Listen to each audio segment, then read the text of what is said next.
case you forget who I am, my name's in the front. Thank you guys for coming today. It is an important election cycle, and it's really important that we know who we're voting for from the top of the ticket to the bottom of the ticket. My name is Darin Harbick. I've lived in this district my entire life. My wife Kale and I have been married for 35 years. I'm just a little older than Michelle. I'm 55 now. Had my birthday in March, so we're close to that. I have 3 kids, 2 over here today, and I have 5 grandchildren. Kale and I bought our first business in 1991 at the McKenzie River. I remember the day when I bought it. Here comes Ken coming in and wanting me to join the Chamber of Commerce almost immediately. And we did. And it's important to be part of our community and part of the process, and we did that. So it was a good thing that we did that a long time ago, Ken, 33 years ago. From that mild beginning, a lot has happened. At one point in our life, we owned 5 businesses, all on the Upper McKenzie. We employed over 80 employees. Quite a few from the McKenzie High School. We were able to mentor and show how to give good work ethics. You all may remember Harvey's Country Store. We did Pastor Sisters in Eugene. We built that from the ground up. One of the businesses we're the most proud of is ARC 77 Recovery Center. It's a residential treatment home for people with mental illness. We just opened our 2nd home a month ago, and we have 3 more planned to open up the McKenzie River. We're helping people who have mental illness, homelessness, providing them a safe, loving environment, counseling them, providing health care, and getting them a work environment to prepare them to get back on their feet. We've had great results with those, and we've helped so far. This ties into the main issues facing Oregon: education, homelessness, crime, and drugs. The 4 biggest problems I feel right now facing Oregon. So why am I running for state rep? The question is an easy one for me to answer. I'm running because I saw firsthand how the government could step in and try to shut down my business, try to shut down churches, schools.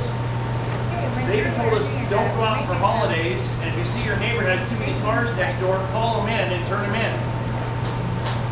That's not the freedom that I was brought up in. It's not how I was told when I was running my business what was the best thing for me, but not for the government to come in. Now, I understand after a couple weeks of seeing what's going on, I was like everybody else. Okay, well, let's see what's going on.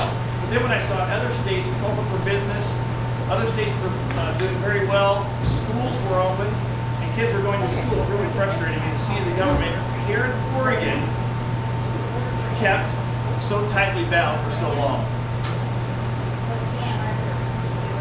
It's also interesting to see that the #1 priority set by the Democrat leadership in 2025 this year is transportation. They said that's their goal, and they want to spend a ton of money on it. Well, unbeknownst to me, I looked it up yesterday, but Oregon ranks #2 in the nation, 2nd best in infrastructure and transportation. We said again, we rank #2. We are good at some things. I know we want to be #1. We always want to be #1, so we want to gain that. But the problem is we're 45th in the worst nation in the United States in education. We're ranked 45 out of 50.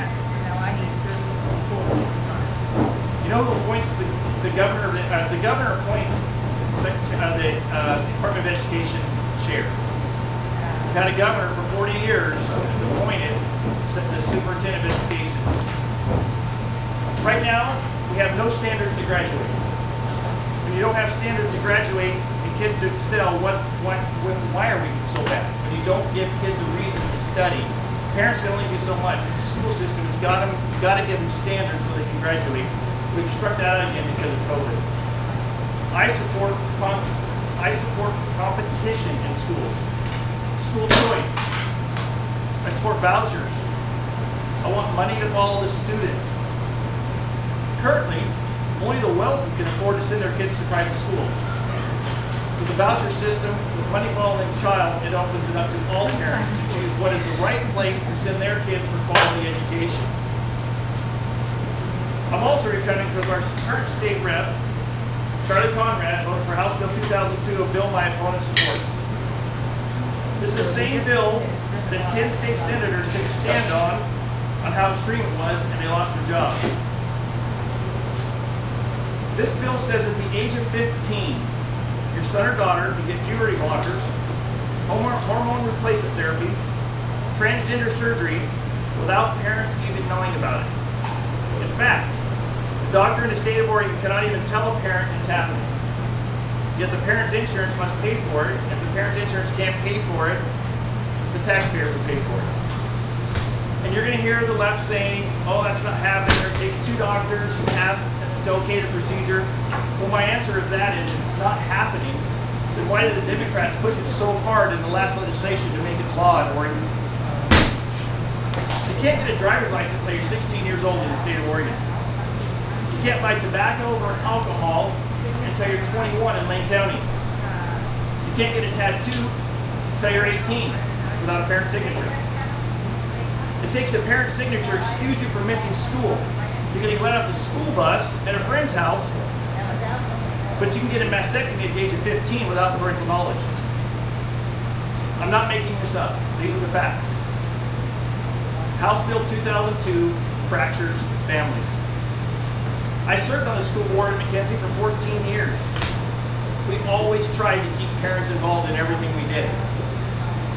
I'm a strong advocate for parental rights until the child is 18, not 15, which is the law right now.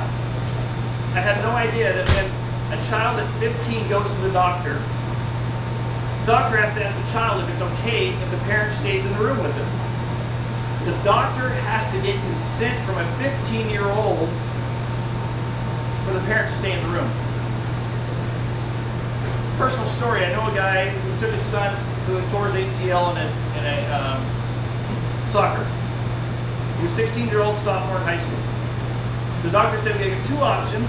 One option, we can do an invasive surgery that'll get you back in the soccer field for summer league, but if it happens again and you injure it, you probably won't play soccer again because this surgery only repairs it halfway. Of course, we can do the full repair, but you won't be able to play for a year. The 16-year-old said, great, I want to play this summer. The parent was in the room and said, whoa, wait a minute, let's talk about this a little further. Do you realize if you wait 5 more months, we can do a full repair on that leg and you won't have to worry about it, and you can go play soccer for the rest of your life instead of worrying about that one incident that might happen? There's a reason to have parents sit in and weigh on life-changing decisions and not take the rights of a parent away when the kids are 15 to 17.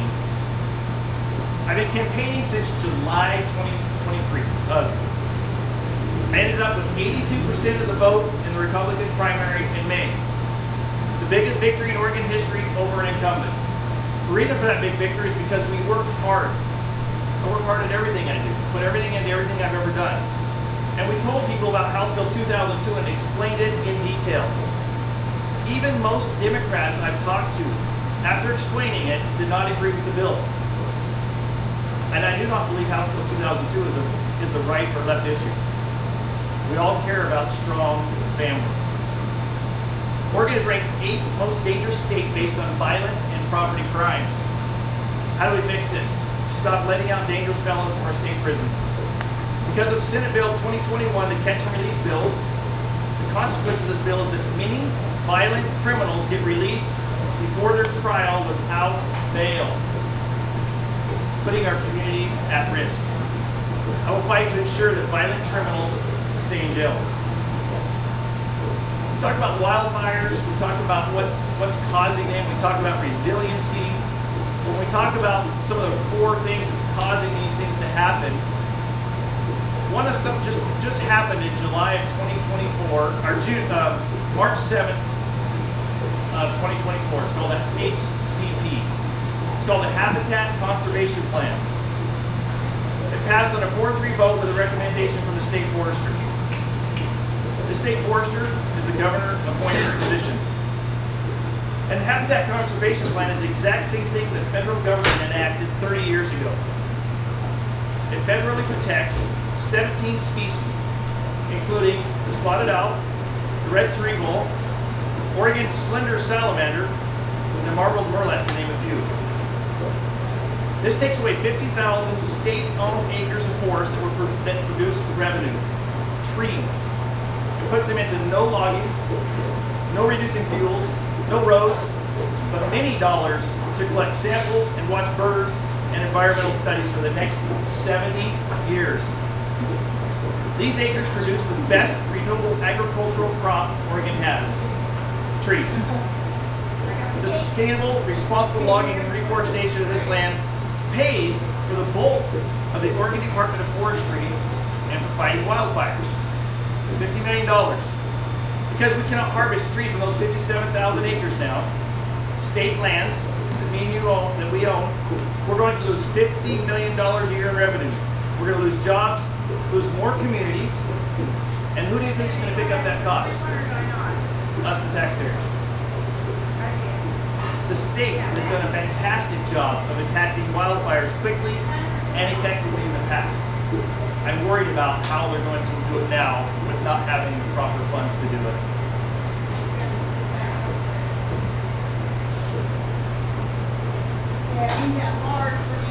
I also took my log truck. I own a small logging business. I took my log truck up with about 20 other log trucks, and we peacefully protested that vote because we were hoping that they would not vote that way, because it's going to cost us a lot more money and take away, like I say, the best resource we possibly have.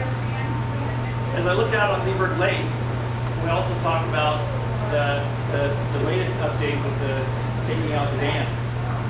And I was in a meeting last Monday or Tuesday, or I don't know, I went to a lot of meetings. And it's controversial with the people in Eugene, but not so much with a lot of people up here. A lot of people that have land on there, but the people in Eugene are in making the decisions. Hydropower is the best power, the cleanest power that we can produce. And we see across the state of Oregon that we keep on taking these dams out. I'm not an opponent of taking dams out. I want local, sustainable power, best we possibly can, and that is hydro.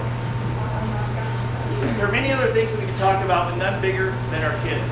Our kids and grandchildren are the next generation that will take this wand and lead us on. We must hold accountable the people who are in leadership and responsible for the lackluster, terrible ratings we have.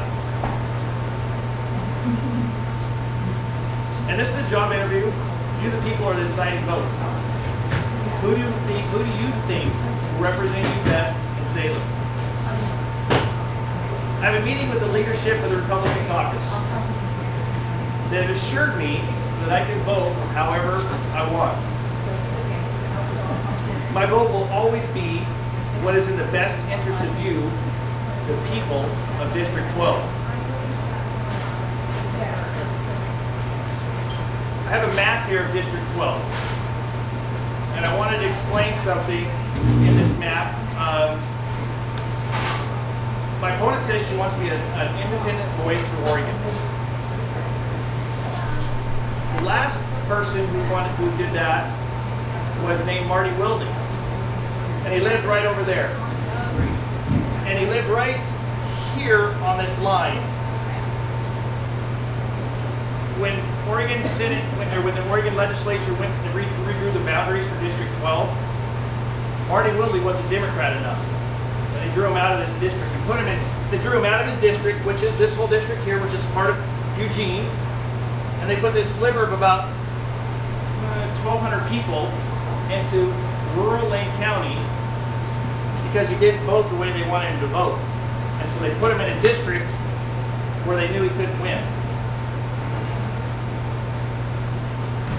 It's not right. It wasn't the right thing to do. He was being an independent voice for his district and for what he thought was right. But the Democrat leadership took him out of that position and put him in a district where he could not win. I can vote the way I want as a Republican. The Democrats can't in their party. This is not something I ever thought I would do, is run for government.